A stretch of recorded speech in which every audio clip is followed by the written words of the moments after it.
There's a clinic yesterday that we were told that had some was selling some test kits for coronavirus against the law, and it was some KMPD officials went there, and I'm sure they arrested some people for interrogation, and also went ahead to shut it down briefly. Let's just take a look at what was happening yesterday from the pictures that we have.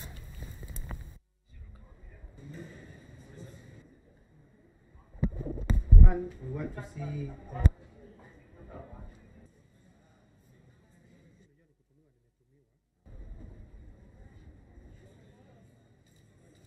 Right, so those are the images from that clinic at Yaya Center as those people picked for questioning, and it's a legal thing to advertise for facilities or for services that you are not licensed to offer. This is a dermatological clinic, and therefore the practitioner is purely licensed to carry on dermatological related procedures. And number two is that for any medical device in this country, the Pharmacy and Poisons Board must have given authority for it to be sold, and they have confirmed to us that they have not been approached, they have not approved the said kit. All right, so you look at that, and of course, because of the scare that is in the country, they were saying that 400 kits remain out of 1,000 that have been procured, and it might persuade you that you just want to to be sure that you don't have the virus. What is the government's position in as far as testing for this virus is concerned? Should you suspect it?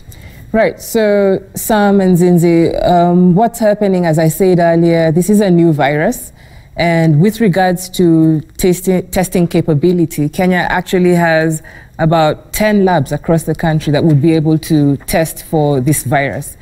When you're testing for the virus, there's the way you do it, and part of how we're planning to do this is sequence the DNA of the virus. It's called PCR testing. So Kenya has capability to do that because Kenya has a lot of capability to do HIV testing. It's much in the same machine. However, the challenge comes in the reagent. So for you to test, there's that liquid that you have to put in there, an assay that you have to put in that then reacts and is able to give you the result. That is the item that is in short supply. The world over, if we look at what CDC is doing, in the United States, and even the recommendations and protocols we have from WHO, the only sanctioned test is a sanctioned test that meets the Berlin Protocol. Now, this testing is highly sophisticated, and you can only perhaps give a confirmatory test if you meet the Berlin Protocol. Right now, I can tell you with conviction, within the country, there's only 2 labs that have been able to get the supply of those reagents and are therefore able to meet this Berlin Protocol, even in their testing protocols. Different countries, which labs this is the KEMRI lab. These are the government-sanctioned labs. So we have a KEMRI lab, and then we have a national reference lab. These are both within the mandate of the Ministry of Health. We do have 2 other labs, and these are research labs where the virologists in the country sit and carry out research activities.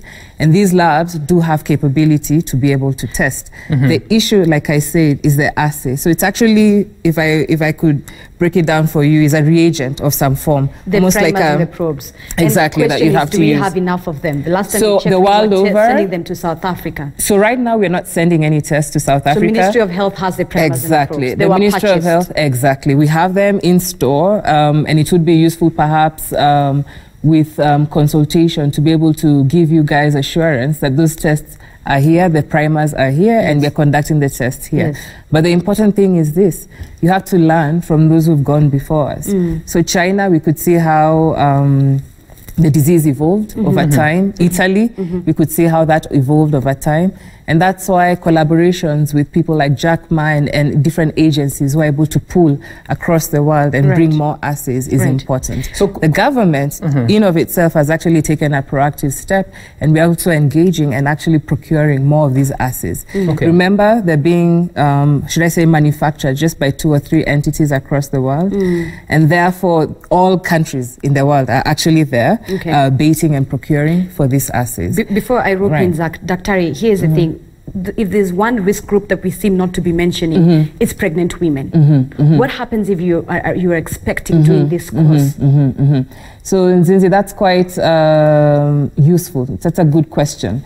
Again, like I said, what we're seeing from China and Italy particularly is that the disease is afflicting either the elderly patient and also a patient who has what we call comorbidities. So if you're diabetic, if you have HIV, and you know in Kenya we do have HIV patients, if you have any immune disease that attacks your immune system, then you're more vulnerable. Much in the same way you'd be vulnerable even for a common cold if you have immune issues in your system. Now, a pregnant mother is actually, should I say, what we call medically a type of patient, because pregnancy comes in and affects the physiology of how your body reacts. What we're saying right now is you have to observe the measures that we've put in place. When we say hand washing, it's important to emphasize that studies have shown that hand washing actually reduces the transmission of infection by 45%. I was quite pleased yesterday to actually see a story circulating. Some Australian teams have actually demonstrated the utility of hand washing. This pregnant mother, we're advising, as she goes about her daily duties, observe that hand washing. Now, so, Dr., just clarify this for me. If a woman contracts coronavirus, is the baby also likely to contract? Zinzi, unfortunately at this point, we don't have the answer to that because again, like I said, 3 months, scientists are still studying. Yes, some may present, some may not. Remember, this is a virus that's actually affecting bits and pieces of who you are, your core composition. For me to be able to give you the correct medical answer, I would say we'd need clinical trials and we'd need time to be able to observe a large number of mothers and then do the statistics and determine that this indeed can happen. Much like when HIV came in, remember we thought that HIV was transmissible perhaps only between same-sex partners, but that has since changed because it took time to study HIV and to understand how it's transmitted. That's what we're doing right now with corona. All right.